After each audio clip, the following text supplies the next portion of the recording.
Okay, what's up, everybody? Welcome back to the Proper Football Podcast. We're back, and there's been exciting games this Doesn't week. sound too excited in your voice, brother. Yeah, I'm not feeling too well today. It's all good. So I'm Definitely. gonna talk today. But Liverpool was exciting though. Yeah, I mean, we'll go through the News- scoreline summary, newscast. We'll go through a little bit of La Liga today, a little bit of EPL. We'll dibble-dab a little bit. You know, we like to touch all four corners of the earth. So, let's Ready to start go? with the newscast. All But right. before we do anything, if you're watching this right now, make sure you like this video. If you're watching on podcast streaming platforms, make sure you give us a 5-star rating. Super important so that we can continue to release more content like this. Let us know what you like in the comments. If you like our stuff, share this with your friends and family members to support the channel. And if you're on YouTube, subscribe. Let us know that you'd like to join a community. We'll welcome you with open arms, and we'll love to grow this channel into the millions. And you can be one of the founding members, I guess you can say. Founding members.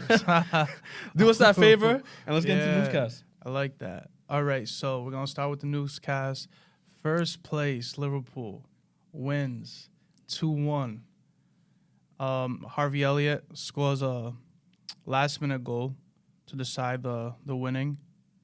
Let's see, we got 1-1 Brighton and Burnley. A little We disappointing for Brighton, huh? A little bit, but Burnley's been surprising me lately these days. I mean, they've been getting results, so good for them. All right. Bournemouth versus United. Bournemouth take 3 points, and they scored 3 goals. At Wow. Old Trafford. At Old Trafford. Madness. Little well, not a little, very disappointing for United, but I don't want to go with the United slander. You know what I'm saying? We already know what they've been doing and what they haven't been doing, but Bruno Fernandes is out next game against Liverpool. And I have him in my fantasy. I have big problems. That's great. We love to hear it. We also have Sheffield United versus Brentford. Sheffield United win 1-0. And we also have Wolves and Nottingham Forest 1-1. Not bad. One of the games of the week. I guess I'll save that one for last. I'll start off with my club. My club, we travel over to Goodison Park and face Everton. When we take a loss, a big loss, 2-0. Just a disappointing display for Chelsea. They lose. Fulham score 5 against West Ham. That's 2 games in a row scoring 5. Yeah, that one against our surprised me, though. Like, I don't know what's against going on. West Ham, don't get me wrong. I mean, I'm not trying to count Fulham out, but against West Ham, Kind of crazy. I feel like every week someone's been getting spanked. Recent weeks. Waiting for Liverpool, man. Probably won't happen against Man U next week, but Liverpool's in first. They're looking strong, and Chelsea's looking the exact opposite. Very weak, man. 12th place? Wow. That's tough. Yeah, we'll talk about that another day. Yeah. Like I said, Fulham 5, West Ham 0. Luton and Manchester City, surprising game. Man City come from behind and win 2-1 away. And Tottenham, they put 4 against a depleted and tired Newcastle. They end up winning 4-1 and sacrificing a clean sheet at the end with a lazy mistake. And the game of the week, a lot of people would say, or one of the games of the week, and we'll go more in depth into this game, Aston Villa take a 1-0 win and keep a clean sheet against former leaders, Arsenal. So they win 1-0. Aston Villa on fire, looking like they're on top of the world right now. Yeah, I mean, they gained promotion in 2019. The first year in the Premier League, they struggled a bit. They almost got relegated again with a 17th place finish. But since then, they've been managing. They've been able to hit like a 9th place. What else? Let's see. 11th, 14th, 7th, and right now they're currently in 3rd. And yeah, it's dope to see. I mean, now it's more competition for the league. All right. They have good squad depth. They have guys that can come in, play. They legit got 2 wingers. They got Bali and what's his name? Diaby. Diaby. They got the donker on the bench, I loved him at Wolves, man. Great player at Wolves. And surprisingly, I feel like that could be a player that should be starting in the Premier League, but it's tough.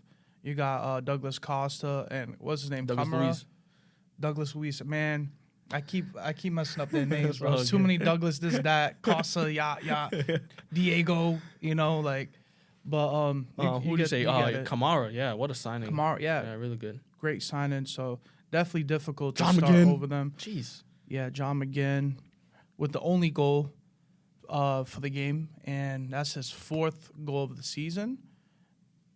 He's a dog.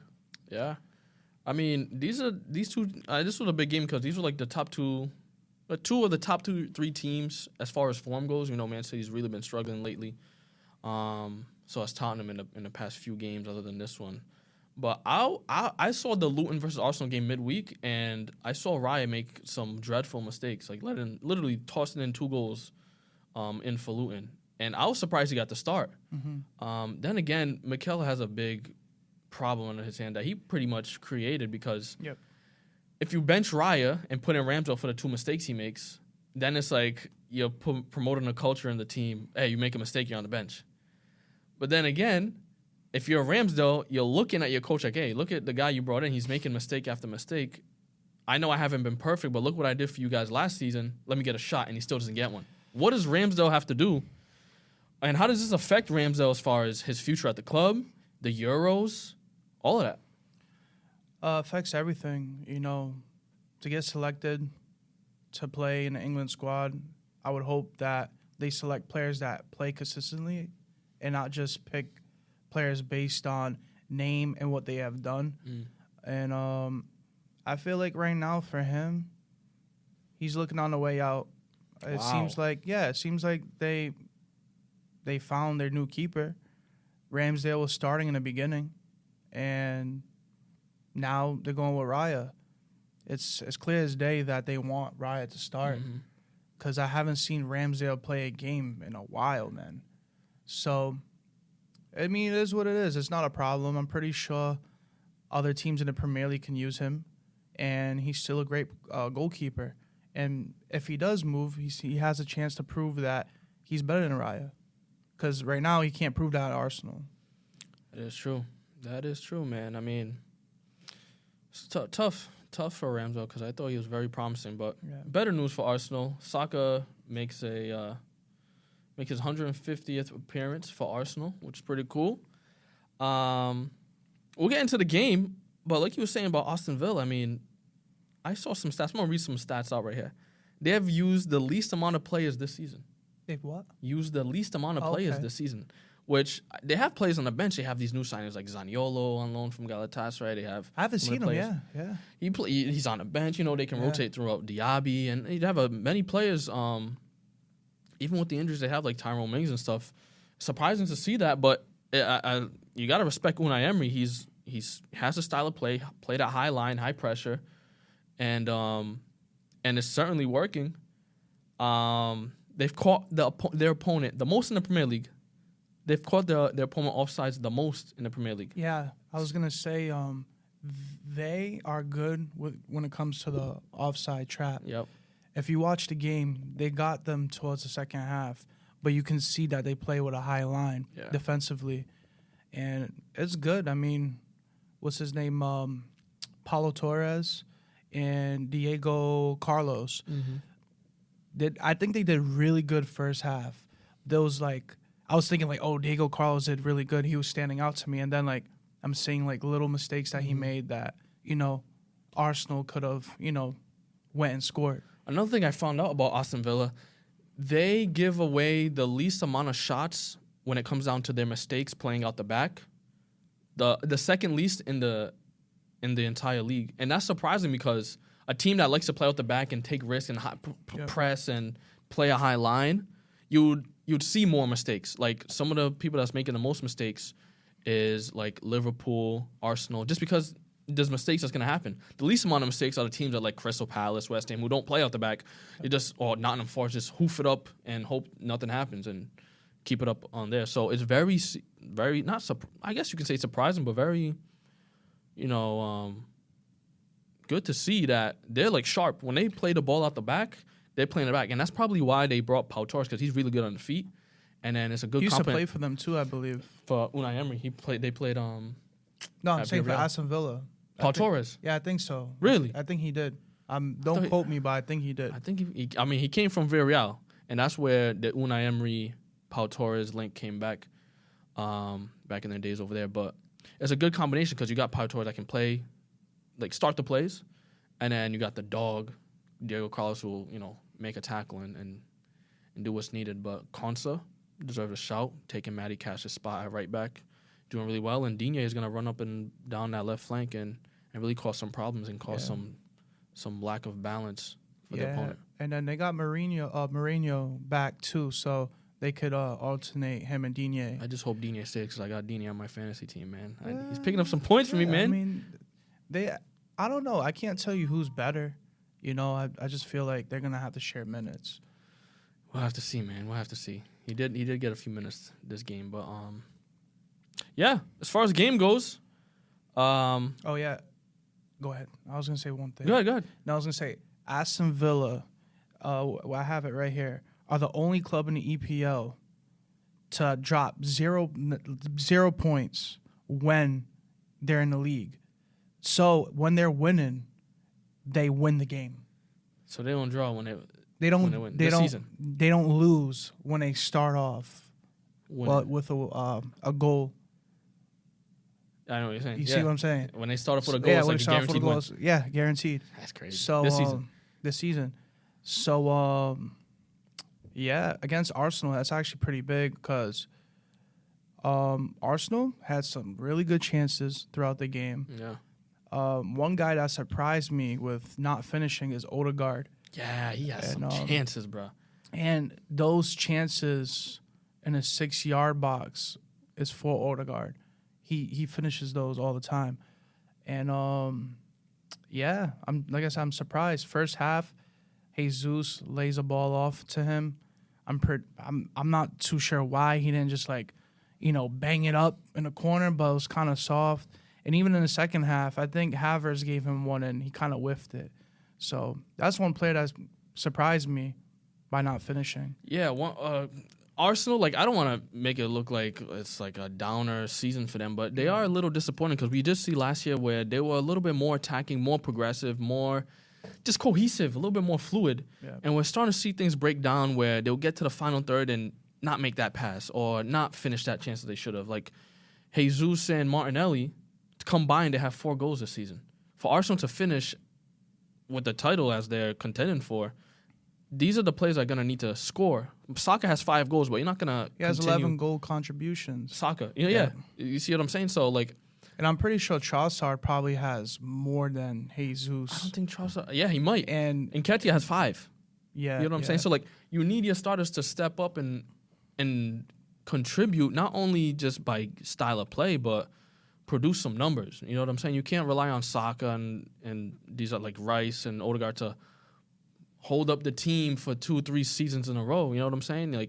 These other guys got to come in. And Jesus, you got some experience under your belt. You got 4 Premier League championships under your belt. You need to start showing some stuff. You need to start finishing. I know that's not his strong suit, but come on, we need to see some stuff. I mean, when he first started at Arsenal, it seemed like he was going to do that. You know, he scored a lot of goals, and then going on injury and coming back, it just seemed like he can't really produce. So, with Martinelli not producing as well this year, on stats at least, because I feel like as far as playing on a pitch, it's not like he's making bad decisions. It's not like he's not going to goal, and he's not making good runs. But without Martinelli not scoring, it kind of puts more pressure on Jesus too. Right. So if that keeps going, I don't think Jesus finds himself starting, or they end up investing into someone else. That's gonna come in and actually bang in, 15 to 20 goals a season. Yeah, there's been lots of speculation and talk of, hey, is Jesus the guy for Arsenal to win the league? Because you're going to need some players to score some big goals, 15, 20 goals a season. And the talks of Ivan Toney looking for a move, or even these big names. I don't know if Arsenal's going to drop the cash, but Victor Osimhen and all these other guys, many options. Boniface, if he ends up leaving, there's many other options, but Jesus is going to have to produce some numbers, like I'm saying, because his spot isn't solidified. Yeah. And there's other guys that's starting to look a lot better than they were in the beginning of the season, like Havertz is starting to get into the flow of things, it looks like. We even seen how Arteta likes to play. Like, Tomiyasu will start one game, Ben White may not start a game. Zinchenko don't have his place locked down. In the beginning of the season, Gabriel was getting benched. So it really just depends, like, who's really performing in this Arsenal squad. And it's good to see some competition. You just don't want it to overflow into some contentious behavior between the players. Yeah. But as far as Aston Villa goes, I think Martinez played really well, made some big saves. I think a shot against made Odegaard. a mistake too. He made a pass that Arsenal could have came and finished too, but I think he still had a good game. Yeah, overall, I think pretty good that was game. Second half. It was unfortunate to see Bailey come off at halftime. Looked like he had a little injury that probably he picked up. Hopefully he can get back because he's in really good form. Oh yeah, Man, he had a good game against Man City. Man City, and a couple games before that, really just putting Diaby on the bench because Bailey's just performing at a high level, which is nice. But hopefully he gets better. Aston Villa, I mean, they get 1-0 win. Arsenal had their chances. It's not like they didn't have chances. You just have to finish them. But with Aston Villa winning this game, that pushes them up into third. Arsenal drops down to second. Is Aston Villa a real, like I'm talking about real deal, title contender this season? Up against the likes of Man City, Liverpool, Arsenal. It's a pretty tough question. But as far as results, it seems like it. They're taking points away from Arsenal and Man City. You're talking about the title favorites, at least. I don't want to count them out, but I also want to be, honest too. I don't think they have a chance of winning the league. I do think they can stay in the top four at least. Mm-hmm. Newcastle kind of dimmed down a little bit with their injury situation. Man City, problems with Holland right now, at least as far as injury. And just the team in general, without Rodri, they don't do well. They're missing a few midfielders. Defensively, they don't look the same. So, who knows? Maybe they can. Yeah, I mean, they're performing really well against the big clubs, against Arsenal, Man City, like you said, Chelsea and Tottenham. From those 4 games, they picked up 12 points, beat them all.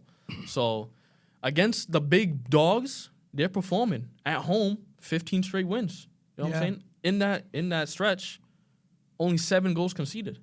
Yeah. So they're good offensively. When they score, like you said with that stat, when they score, they're winning, guaranteed. And they're not conceding goals. They have a really good back line. They have a really good cohesiveness and style of play, offside trap and all that stuff. Yeah. It's really looking like they can do it. I don't think they're going to win it per se, but I think they're going to push these guys to the very end. Yeah. They might come off 3 or 4 points. Like, I think the title race is going to be between 1 and 3 points between number 1, number 2, number 3, number 4. I mean, that's what it's looking like. We have, a different team in first place every other week. Right. And, like Liverpool, people count us out. I didn't even think we were going to be at that, spot. But look at us. Even with injuries, we're still producing. So this year is going to be a surprise. I like it, honestly, because I don't want to go on and continue to watch a league knowing who's going to win. Right. Because that's not entertaining to me, at least, and I'm not a fan of that club. So if it was Liverpool, all right, cool. I understand. But it's City that we're talking about. Right. So, Unai Emery, he has the respect of his players.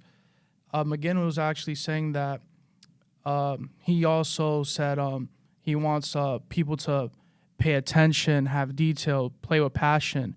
But if you don't, he'll bring in people that can play with passion. Yeah, like I'll go in the transfer market and go find someone to replace you. So maybe that, that fuels. I mean, maybe it fueled his players to be a better team, but also with his tactics and his awareness and his ability to coach. I just think he's a great manager, very successful in the past with Sevilla, Villarreal, even with Arsenal. They brought him to the Europa League final. Yeah. So I mean, he has 4 Europa Leagues on his belt. He has 3 in a row with Sevilla. He has 1 with Villarreal. I think he has 4. But he's even done more than that. I think he used to be a player. He used to be a midfielder, and he had a knee problem or something. He had to retire. Yep. And then he became the coach. Played coach. at Real Sociedad, right? I'm not too sure. I believe he did. Played, but he coached Luca Deportivo, some team we don't know. But he brought them to La Liga. Yep. Then he went to Almeria, brought them to La Liga for the first time in their history. Went to Valencia, had a good stint. Came in 3rd when Barca and Real Madrid were on the top of the world. Like you said, Sevilla 3 in a row. Went to Arsenal, obviously we know. Went to PSG, won 4 trophies in a year, which is kind of crazy because when's the last time you saw PSG win 4 trophies in a year in the French league? You know what I'm saying? Yeah. They have the easiest league and they're still not winning every single trophy. 4 trophies? Yeah, it was like the French Cup, the league, obviously. This other mini French Cup, like the Carabao Cup of France, and there was some other one. Probably like a Super Cup, in the beginning of the season. But 4 trophies is 4 trophies, you know what I'm saying? Yeah. And obviously what he's doing right now, taking 17th place. Was it 17th place when Aston Villa.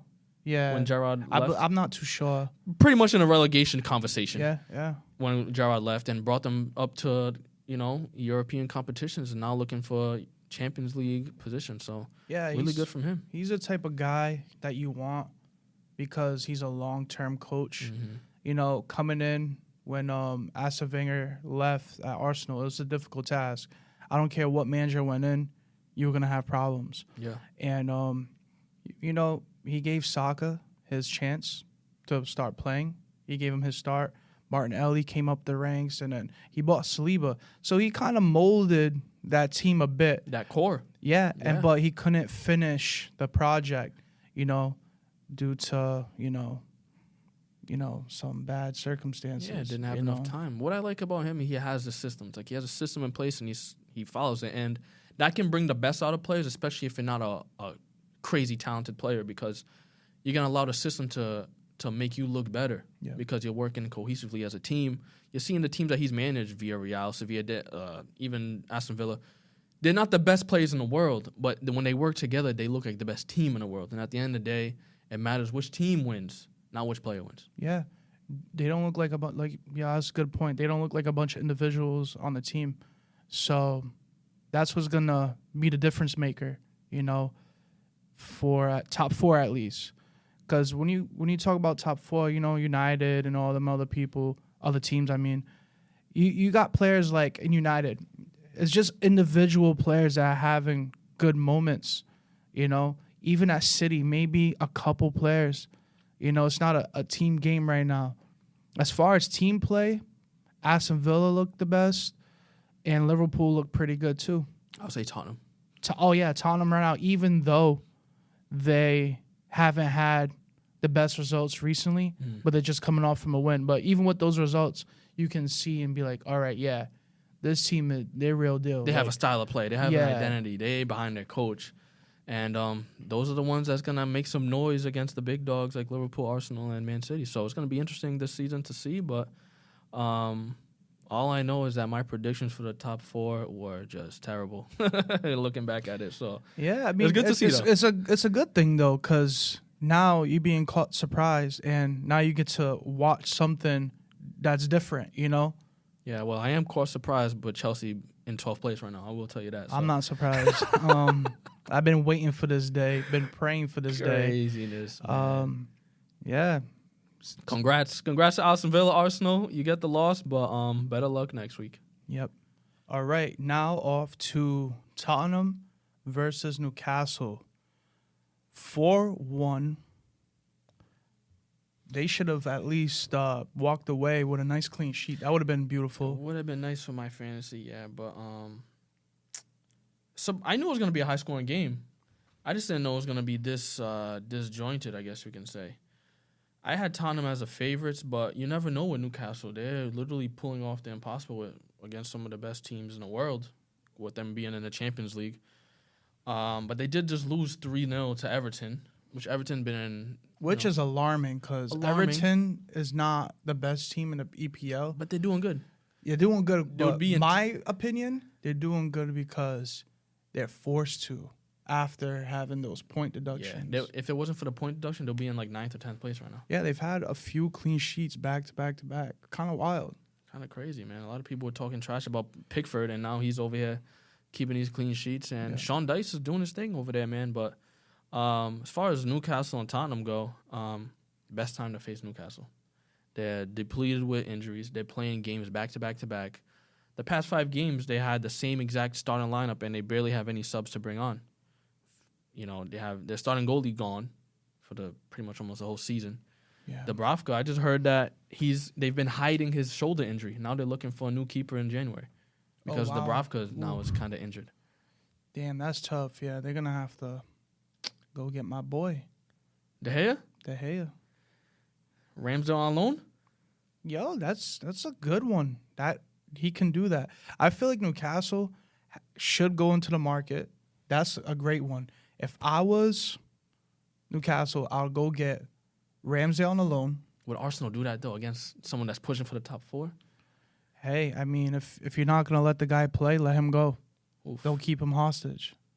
You know, and I think they should go get Calvin Phillips. Yeah, that's a good shout. Some guy that can come in, get, a confidence booster, getting more game time, maybe even playing better, because they need him right now. They can actually get him on the cheap because he hasn't played all season. He hasn't. Get him for like 30 mil. And Pep already admitted that he pretty much hinted that he's going to go. Yeah. He said that he hasn't treated him right. You know what I'm saying? He doesn't deserve what he's done to him, but hey. He said, I vision the squad, and sometimes I just see something and I don't see Calvin. I'm so sorry.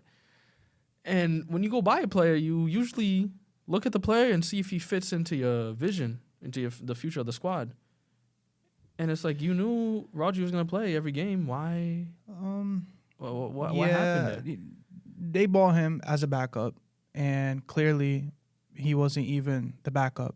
They had John Stones ahead of him, too. He's not even the backup to the backup. If Rodri's out, not even, before Kovacic and Nunes comes in, John Stones going. If John Stones is out, Akanji is now going into that spot. So it's like a slap in the face for the guy. But if he goes to Newcastle, Leeds plays that style of play where they're just bombing forward, up and down, counterattack. I think this would really fit Newcastle and Calvin Phillips because Calvin Phillips he has the legs to run, but he can sit back and control a little bit more and be that break up the play defensively because they really don't have someone that breaks up play. I know they have aggressive play like Guimaraes and Joe Linton, but they're not really break the play players. They can even get him on loan too if they want until Tonali comes back. Because once Tonali comes back, obviously he's not starting over Tonali. Yeah, plus you got Willock and you got Longstaff. You got all these bench players. Yeah, it might be a better loan. So De Gea or Ramsdale. Got some good options. Yeah. I think those are the best purchases to get those guys that are vulnerable right now. They need game time. They want to play because a guy like Calvin Phillips needs to play in order to get selected to the England squad, which I think is a long stretch, but it's still worth, trying. Hey, especially if Newcastle can pull off the miracle and beat AC Milan and get some results to go their way and advance in the Champions League in the January transfer window, you're going to have that pull like, hey, we're in the Champions League. We want you to come compete with us and push forward. Or even if they make it to Europa League in 3rd place, still the same type of pull. They still need firepower. Exactly. So Newcastle could make some surprise signings, and it looks like they might have to with this 4-1 loss to Tottenham. They definitely need something because from the start to the end, they just looked sluggish. Yeah. You can just tell the energy wasn't there.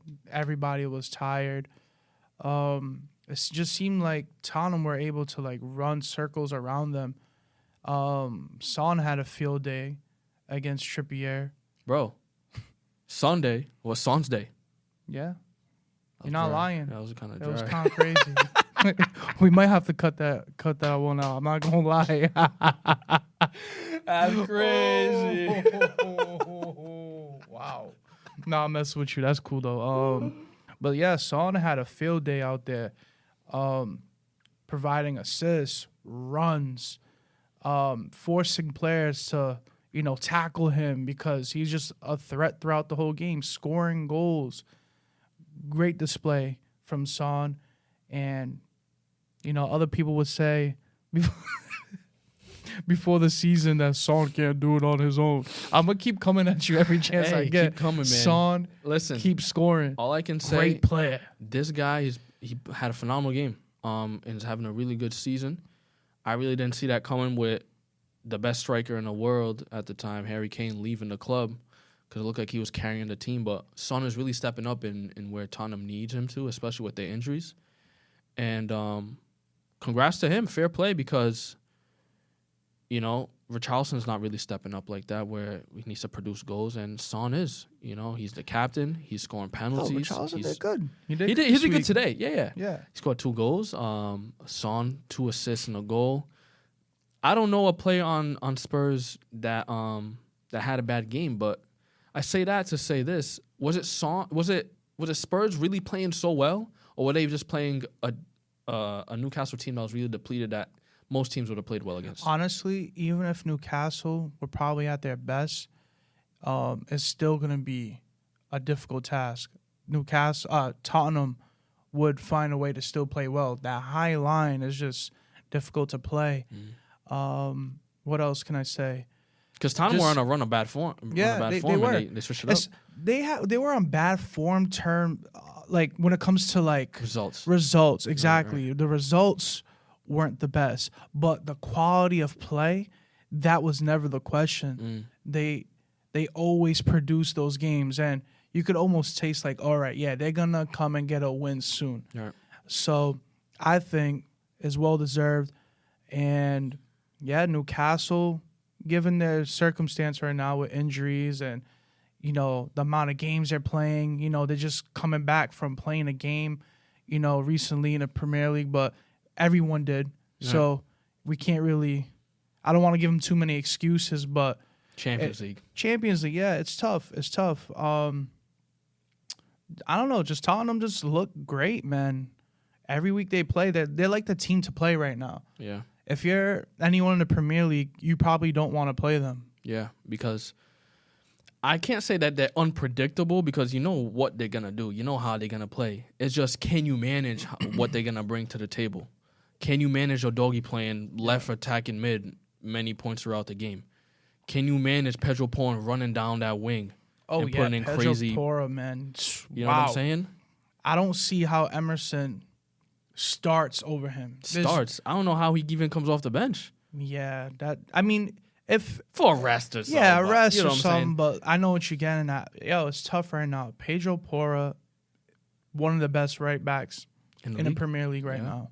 Yeah, especially, man, football's changed since we've grown up because, it'll be 1 or 2 or 3 like Cafu, Danny Alves type of right backs, and then the rest are proper traditional right backs. But now it's like everybody is Trent and Pedro Porro and Trippier. There's a lot of options. A lot of players that just play this progressive. They're more of a right midfielder than a right back, and pretty cool to see how things are forming. But yeah, Tottenham just they did their thing, man. Son, for me, it looked like Son take the ball and take your guy 1-on-1. We saw the mistakes Trippier made against Everton, shocking. And he said, hey, he looks tired, he looks fatigued, mentally and physically, and so does everybody else on Newcastle. Take it at them, bury them early. And that's how we score. That's how they scored 2 goals in the first half. Yeah, and the best chance they've had was the one with Gordon when he passed the ball to. Actually, there's 2 chances. That one when he passed the ball to Isaac Davies, cleared it out, and the one with Miggy. Man, Miggy got to get his foot behind that, man. Yeah, you got to strike it. That's especially given how the game was played. When you get those chances, man, it's a one and done. Because could you imagine if Isaac scores that goal, the tide could change. You know, that could be what Newcastle needs. Because you saw what they did against PSG. They scored that goal, and they could have scored. They could have, got that win if it wasn't for that PK. Yeah. They did well, but fair play to both squads. I mean, in the second half, I think Newcastle they worked hard in the first 10 minutes, but it's just something that you can't really deal with if you're just having too much fatigue, man. It's just too many games, same players playing over and over, and not enough subs. And it comes down to the style of play more too. Injuries. More injuries now. I mean, it was good to see Callum Wilson come back and get 30 minutes on the pitch. Longstaff back from injury, so it looks like some people are coming back. But this team really needs to get managed really well. So Eddie Howe has a big task on his hands because if anybody goes down, they're going to be done. Trippier's out for the next game with the suspension against Fulham, who's been scoring like crazy. So. That'll be an easier game to manage, but given the time, Fulham could feel like they can go and get a result. You have AC Milan on Wednesday, and at the weekend you have Fulham, a team who scored 10 goals in the past 2 games, and your defense is already kind of depleted. So at the end of the day, sad to see, but you can see it. They're gassed, and they might be coming down to the style of play where in the beginning of the season they're just running. No one can keep up with them. You make too many short sprint runs and, running for too long, these hamstring injuries are going to pick up, these thigh injuries, these calf but then muscles. again, Tottenham, they run through people all day, every day. But you see the injuries they're picking up too. It is true. Van de Ven, Madison, Richarlison just coming back. So it goes both ways, just, the luck of the draw. Yeah. So I have it right here. You believe Chelsea beat Tottenham 4-1 this season, and then you have Newcastle beat Chelsea 4-1, and then now you have Tottenham being Newcastle 4-1. That's Spider-Man meme, man. I mean, it's crazy. I mean, how does that even work out? I mean, Chelsea, I understand they were down 9 men. Tottenham. Newcastle 4-1 to Chelsea. That makes a lot of sense because Chelsea's buns. Chelsea just had now. That was the worst performance I've seen Chelsea all season. Yeah. It just came out with no energy, and then with Tottenham beating Newcastle, Newcastle bunch of injuries. And just tired, man. Like, I saw Lewis Miley, in the 70th minute, literally struggling to pick up his legs and track back. I mean, and the guy's 17 years old. His body's still growing. And now he's playing, almost 500 minutes in the span of 3 weeks. Growing, not growing. Bro, growing up, we used to play a lot. Tell me not, bro. We used to play a lot, man. It didn't matter if we wasn't running 10 miles a game, though. Probably not, but... I mean, I was running a lot at least, remember Brown on weekdays, weekends in the summertime, or, practice with Bayside games. We were doing a lot, bro. Yeah, we were doing both. But not I guess, we wasn't training every day. Yeah, but he has more energy versus the senior players. Senior players have more experience. But as far as stamina, it's got to be him. When he was playing, I felt like he had the most energy throughout the whole game. But then towards the end, you can see it showed. Just legs, yeah. But, disappointing result. But, like I said, given the circumstance, I understand why. If it's a more healthy Newcastle, maybe it's a different game. Yeah. Closer match. But now, Tottenham, where do they place right now? They're in 4th, right? No, Man City's in 4th. They're in 5th. They're 3 points off of City, I believe. Okay, not far. So, top 4, obviously, still a chance. It's anybody's game. Yo, it's spicy, man. That top 4 is really spicy. I mean, we just got to distinguish. Is this the real Spurs that we're going to expect to see every match? Or is just, like I said, it's just because is it Newcastle that was a little depleted? But I think we came to the conclusion that this is the real Spurs. This is the identity they have. This is how they've been playing all season. 9 men, 10 men, 11 men. Doesn't matter. This is how they play, and this is how they're going to roll. Top 4, I think they're just going to miss out, man. I think Aston Villa really looks really good. That's tough. I think Tottenham get it before Aston Villa. You think so? Yeah, I don't know. It's a funny feeling, man. I think as far as, watching, I'd rather watch Tottenham play. They seem more exciting, and they seem like they can get it done. Because Aston Villa did beat Tottenham already. 2 weeks ago. Now you're going to have Mickey Van de Ven coming back soon, James Madison coming back soon. if they could get these injuries settled, I think they can make top 4. They're one of the best teams in the Premier League right now, and yeah, definitely one of the most entertaining. But they do have a mistake out of them coming out the back.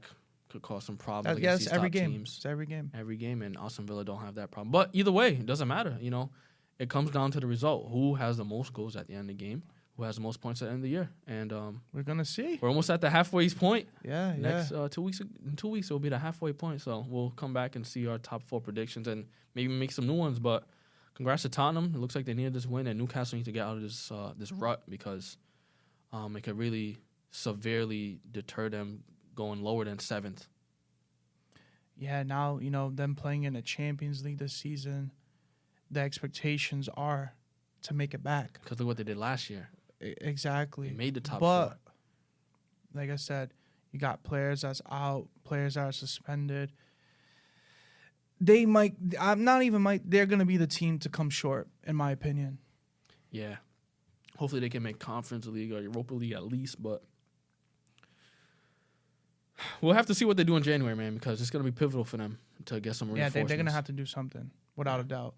But, yeah, 4-1 result, Tottenham versus Newcastle, and we're off to the next one.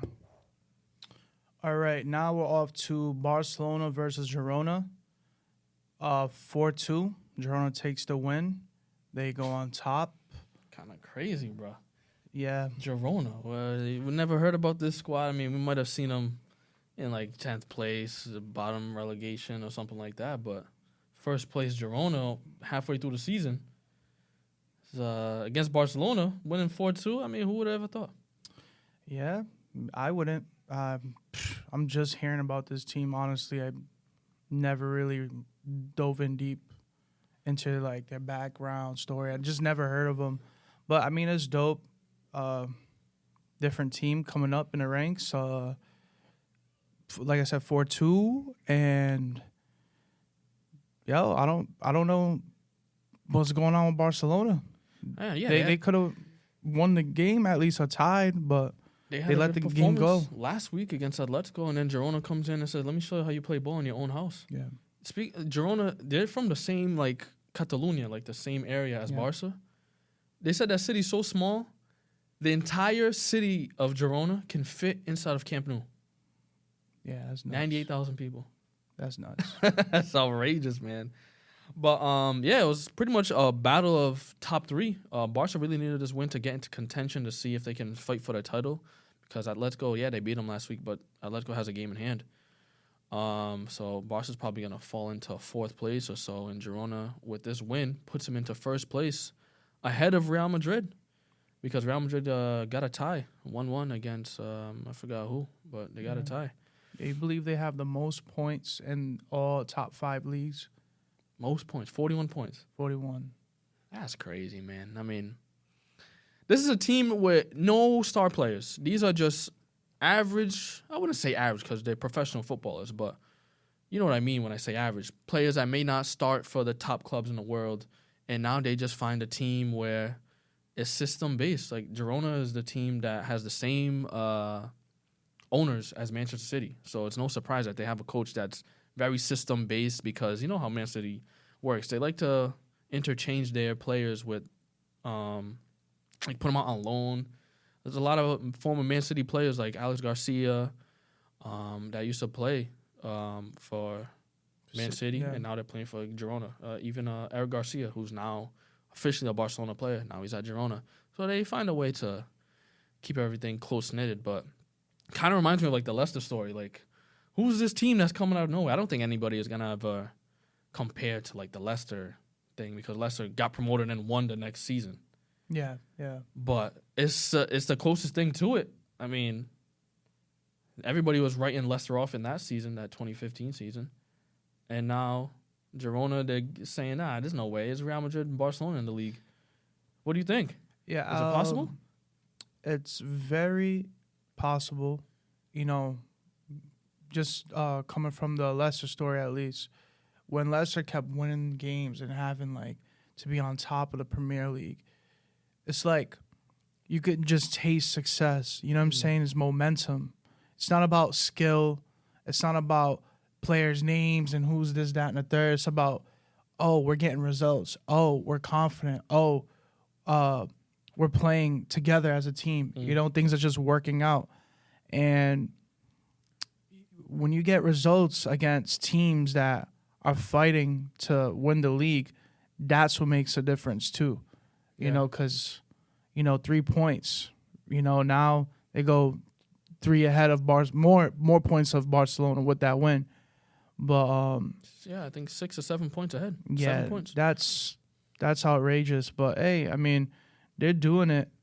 Danny Blinn playing for that team. It seemed like, no one really wanted him, kind of. Now he found a place and, like, he's at first place in the league. Yeah, he did a press conference after the game. He said, I'm really enjoying my stuff right now. We're not going to sit here and say that we're going to win the title, but we're playing really well. We're excited. Similar to, like, John McGinn when he had that Aston Villa thing. Like, I'm not going to sit here and say we're in title contention now. We're just going to take it game by game, week by week, and try to get as many points as possible, which is respectable because you can't just go out there being cocky and all of a sudden now you got, now teams are going to have the target on your back more than they do already. Not even just that. It's also just a new experience. So you never done it before, speaking like, oh, yeah, we're going to win and this, that. It's kind of tough. It's really tough to say. I think a player like Daley Blind is really good for that squad because they're a bunch of relatively young players, and players that, they might catch on loan from these bigger teams and stuff. Gazaniga, who I think played in Premier League in the past. Eric Garcia, not good enough for Barcelona. Alex Garcia, never good enough for Man City. All these guys. Yeah. Miguel Gutierrez, the left back, not good enough for Real Madrid. And now they're just making it work with this system of similar to like the same formation as Leverkusen plays, like 3 in the back, outside wing backs, and all this other stuff. So let me see. The striker, Dovbyk, 8 goals with the goal they scored today. Yeah. 8 goals in all competitions, which is really good for him. But more than that, what I noticed that they have a style of play, obviously. And it's based on width, keeping stuff wide, making sure things stay deep, but also at the same time, they also have a numerical advantage in the midfield. So similar to Pep, like Pep when he won the league, with Gundogan, remember when Gundogan was playing like that false 9? Yep. When they won the league that year? That was to create a numerical advantage in the middle of the park. Now this year and last year, they're bringing in a defender from out of the back 4 and put him into the midfield to get a numerical advantage. What this coach does with Girona, he takes that left wing back and puts him like as a attack in mid role and has that numerical advantage. So it's tough for players, even if they want to press 1v1, it's tough for them to manage that. It's a new style. A lot of these teams are playing like that. Leverkusen playing like that. Tottenham, Liverpool, City. It's a common thing. It's monkey see, monkey do. And if it works, it works. Yeah. And it actually did work. The first goal for Girona came off a counterattack. That guy Dovbyk scores. Barca had the majority of possession and majority of the shots, I would say, but didn't really come into fruition or anything. You got to be clinical, you know. And that's not Barcelona's place right now, I don't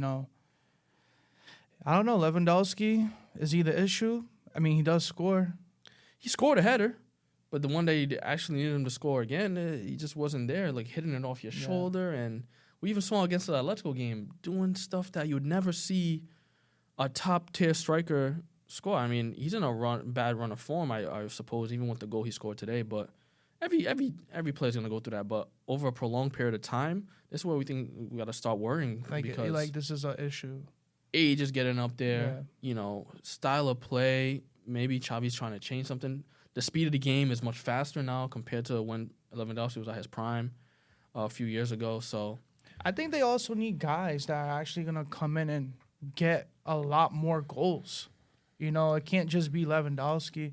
I mean, João Felix, he scored the other day, but you kind of need João Felix to score almost every day. Yeah. And Rafinha, you need Rafinha to score more. Rafinha don't really score much goals. I like Rafinha because of his creative ability. Yeah.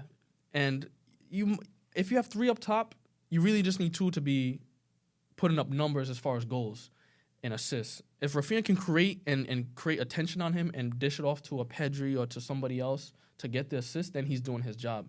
Similar to like a Dembele. Maybe he just needs to get a little bit more clinical, Rafinha, there and do a little bit more on the training. But I think it's more than just the attacking part. I think it's more the defensive part.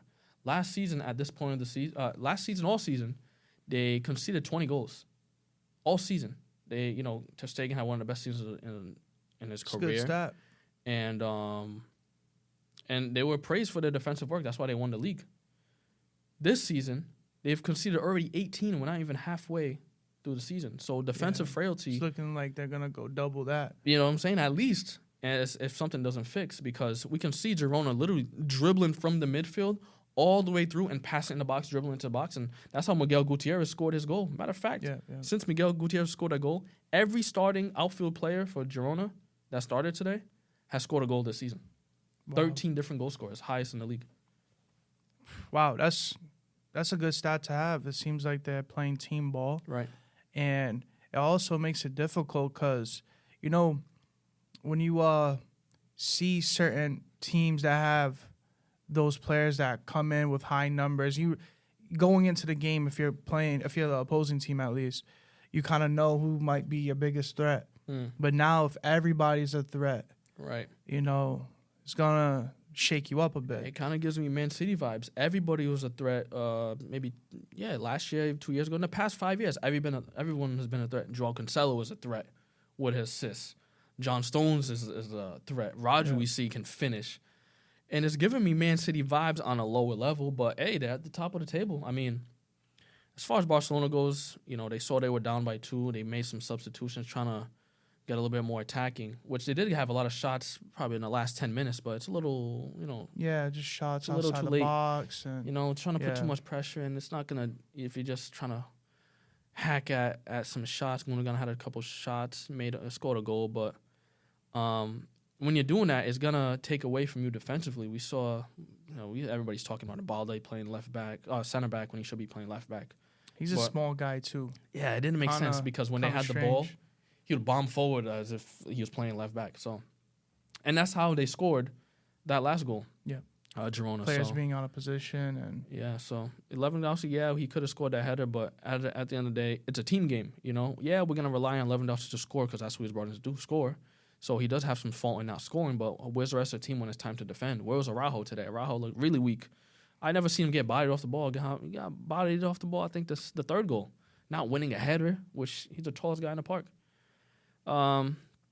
Tough day at the office for Barcelona, but hey, I guess the story of the city right now is Girona, first place. I think Real Madrid wins the league. Yeah.